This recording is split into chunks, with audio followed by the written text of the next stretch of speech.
যদি দেখবেন বিদ্যালয়ের স্তরেও কোনো পরীক্ষা শেষ হলো, ভালো ফলাফল হলো না, চলো স্কুলের সম্পত্তি আমরা ভাঙচুর করে দিয়ে আসি। এই যে মানসিকতা, এই মানসিকতাকে যদি আমরা সমাজ থেকে মুছে না দিতে পারি, তাহলে আমরা দেখব সেটা সিএর আন্দোলন করবার নাম করে, ওয়াকফ নিয়ে আন্দোলন করবার নাম করে, ট্রেন জ্বালানো, বাস জ্বালানো, এই সমস্ত ধরনের অ্যানার্কিজম এইটা আজকে পশ্চিমবঙ্গে তৈরি হয়েছে।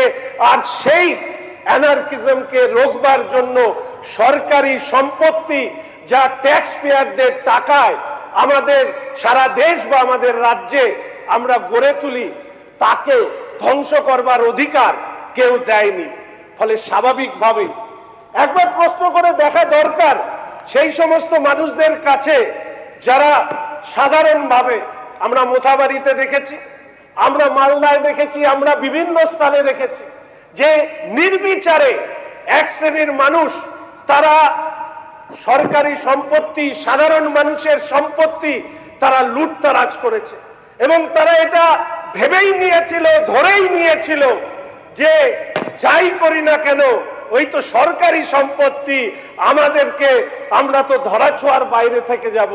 আর আজকে এই বিল নিয়ে আসাতে যারা এর বিরুদ্ধাচরণ করছেন, আসলে তারা সেই অংশের মানুষ যারা এই সমাজের মধ্যে এই অ্যানার্কিজমটা থাকুক তার চেষ্টা করেন।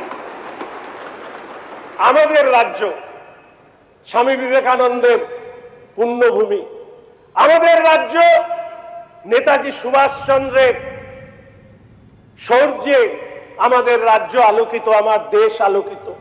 আজকে একবার আমরা ভেবে দেখতে পারি কি, গত 15 বছর ধরে এই রাজ্যে যেটা হয়েছে রাজনীতির নামে, এতদিন তো আমরা জানতাম যে গুন্ডা, দুষ্কৃতি, সিন্ডিকেট ইত্যাদি এগুলো যারা করেন সেরা হচ্ছেন সমাজে সেই উচ্ছিষ্ট অংশের মানুষ যাদেরকে মানুষ নিজের বাড়িতে পর্যন্ত প্রবেশ করতে দেয় না।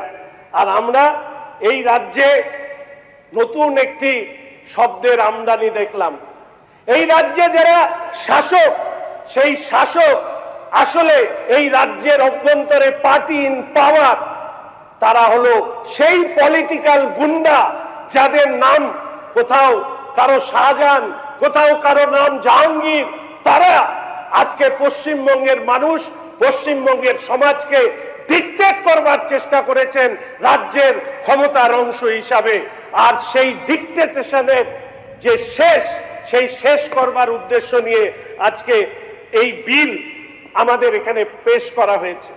অনেকে প্রশ্ন করেছেন যে এই বিলের কি সত্যিই প্রয়োজন ছিল? হ্যাঁ, এই বিলের সত্যি প্রয়োজন ছিল। ভারতীয় ন্যায় সংহিতার মধ্যে দিয়ে আমাদের হাতে যে আইন রয়েছে, পুলিশের হাতে, সেই আইন আমরা মনে করি যে পর্যাপ্ত নয় এই ধরনের গ্যাং কালচার, সিন্ডিকেট কালচারকে রোকবার জন্য। আজকের দিনে আমরা দেখেছি যে একটা organized, habitual and deeply entranced criminal networks, একজন শাসক দলের নেতা, কোনো আর্থিক উৎস নেই, কোটি কোটি টাকার মালিক হয়েছে, হাজার কোটি টাকার মালিক হয়েছে, সুরঙ্গে টাকা, গাছে টাকা, মাথায় টাকা। কাদের টাকা? সাধারণ মানুষের রক্ত জল করা টাকাকে যারা শোষণ করেছে, এই ক্রিমিনাল পলিটিক্যাল যে গুন্ডা, এদের সম্পত্তিকে অ্যাটাচমেন্ট করবার জায়গায় এই রাজ্যের সরকার যাবে। এবং আমি যে কথা বলেছি যে নববাংলার নতুন বাপ, সেই জন্য তিনি এই বিল এখানে ইন্ট্রোডিউস করেছে।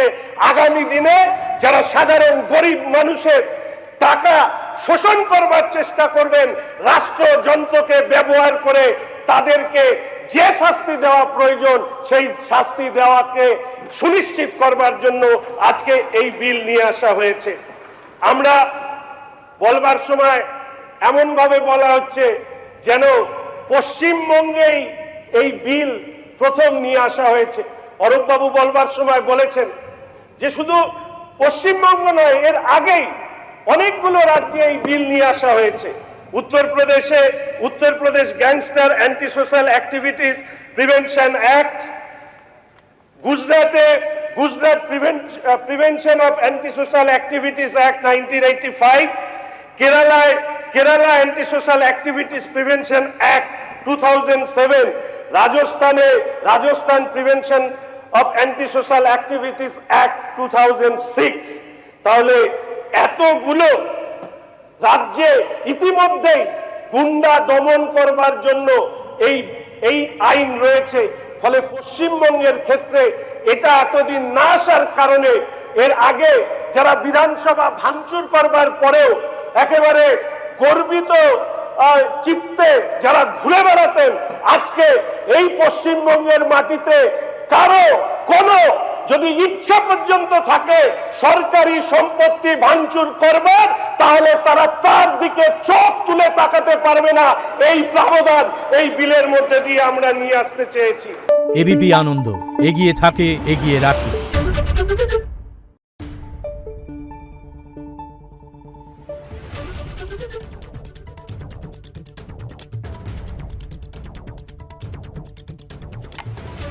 Thank you.